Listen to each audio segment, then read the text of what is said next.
Mi se erdhët të dashur shqiptarë në Letra Trefejnë. Jam Diana dhe do bëjmë leximin e javës që po vjen. Shqiptarë të dashur, nëse javët e fundit të janë dukur të paqarta, kjo javë duket sikur po të rikthen kontrollin. Ajo që më bie në sy më njëherë, është se ke shumë figura të forta në kështrirje, mbretër, mbretresha, mençuri, tokë dhe ujë. Kjo nuk është energjia e dikujt që endet pa drejtim. Kjo është energjia e dikujt që po fillon të kuptoj çfarë do dhe çfarë nuk po pranon më. Java fillon me një letër që flet për intuitën dhe vetbesimin. Mund të ndihesh sikur di diçka para se të ndodhë ose sikur një situatë po të jep sinjale të qarta. Dhe për çudi, këtë herë duket se intuita jote është më e saktë se mendimet e 12 personave që do të japin këshilla. Ta them ashtu shqiptar. Mënyrë pas kësaj vjen mbreti i ajrit. Kjo është letra që të kërkon të mendosh ftohtë. Pra, po, dëgjoj intuitën, por kontrollo dhe faktet. Nëse po merr një vendim për punë, para, marrëdhënie ose një projekt të ri, shqiptari, mos e mbështet vetëm tek ndjenja, por edhe pak matematikë, ta them kështu. Shqiptari ndonjëherë sheh malin e suksesit dhe haron të shikoj edhe rrugën deri atje.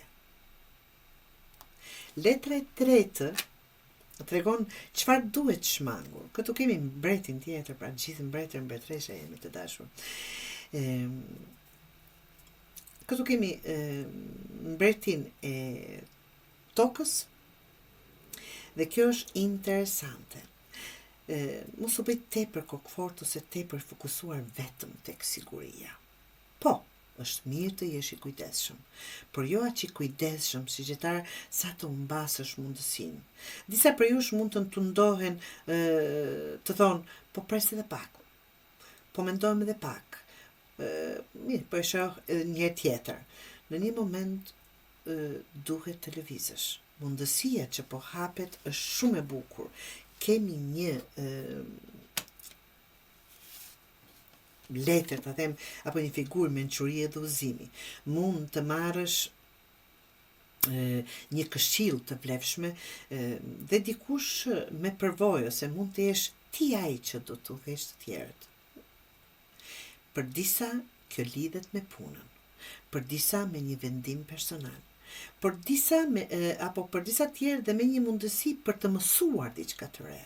Mos e nënvlerëso shqiptar një bisedë që duket e zakonshme. Mund të jep një ide që të ndryshosh drejtimin. Dhe këshilla jote vjen nga mbretresha e ujit.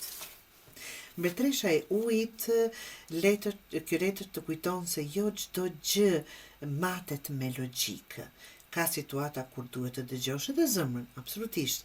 Shqiptari shpesh është shumë i zënë duke parë horizontin e ardhshëm, sa harron të kontrolloj edhe ndoshta si ndihet sot.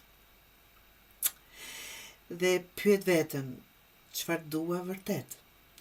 Jo çfarë pret bota prej teje, jo çfarë duan të tjerët, por çfarë do ti.